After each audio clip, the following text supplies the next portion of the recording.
Assalamualaikum warahmatullahi wabarakatuh.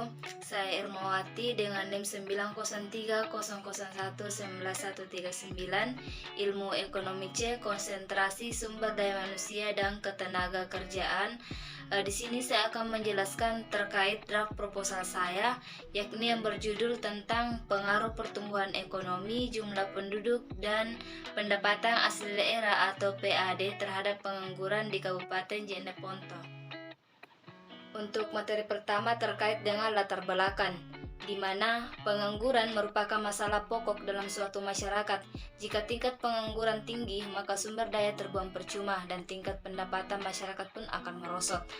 Nah, dalam situasi seperti ini, kelangsungan ekonomi akan berpengaruh pada emosi masyarakat dan kehidupan keluarga sehari-hari. Pertumbuhan penduduk yang tinggi juga akan berpengaruh terhadap jumlah angkatan kerja yang akan berpartisipasi dalam pembangunan, atau dapat dikatakan jumlah angkatan kerja yang masuk ke pasar tenaga kerja akan semakin bertambah. Nah, di mana bertambahnya angkatan kerja yang tidak diikuti dengan tersedianya lapangan dan kesempatan kerja akan menimbulkan pengangguran. Terkait materi kedua tentang landasan teori. Nah, di mana landasan teori ini terbagi ada 4. Yang pertama yaitu teori pengangguran, yang kedua teori pertumbuhan ekonomi, yang ketiga teori jumlah penduduk, dan yang keempat yaitu teori pendapatan asli daerah atau PAD. Nah, di mana teori pengangguran menurut Simanjuntak tahun 1985 mengungkapkan bahwa tingkat pengangguran adalah perbandingan jumlah penganggur dengan jumlah angkatan kerja yang dinyatakan dengan persen. Ada beberapa hal secara umum dapat menyebabkan tingkat pengangguran di suatu tempat, di mana faktor-faktor tersebut antara lain adalah pertambahan penduduk, laju dan arah investasi sumber daya manusia, dan urbanisasi. Nah, yang kedua yaitu tentang teori pertumbuhan ekonomi, di mana menurut pendapat Sadono Sukirno tahun 1994, pertumbuhan ekonomi adalah perkembangan kegiatan dalam perekonomian yang menyebabkan barang dan jasa yang diproduksikan dalam masyarakat bertambah dan kemakmuran masyarakat meningkat.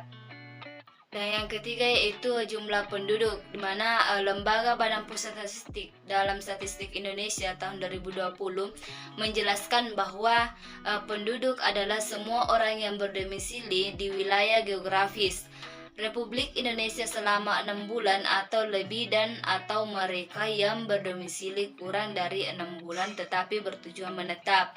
Dan yang terakhir yaitu teori pendapatan asli daerah atau PAD, di mana menurut Widjaja 2007, pendapatan asli daerah merupakan salah satu modal dasar pemerintah daerah dalam mendapatkan dana pembangunan dan memenuhi belanja daerah. Untuk materi selanjutnya yaitu kerangka berpikir, di mana di sini pertumbuhan ekonomi sebagai X1, jumlah penduduk X2, pendapatan asli daerah atau PAD X3, dan pengangguran yaitu variabel Y.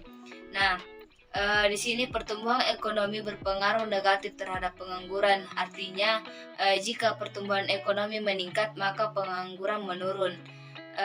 Dan jumlah penduduk berpengaruh positif terhadap pengangguran. Artinya, jika jumlah penduduk meningkat, maka pengangguran meningkat pula. Begitupun sebaliknya, pendapatan asli daerah atau PAD berpengaruh negatif terhadap pengangguran.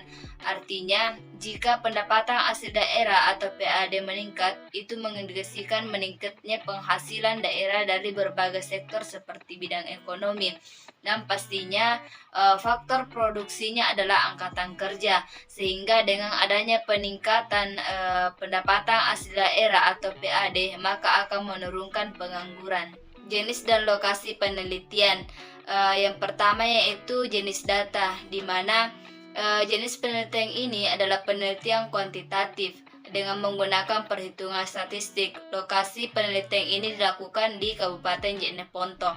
Dan yang kedua yaitu sumber data, di mana sumber data dalam penelitian ini diperoleh dari data sekunder, di mana data sekunder adalah data yang bersumber dari catatan yang ada pada perusahaan.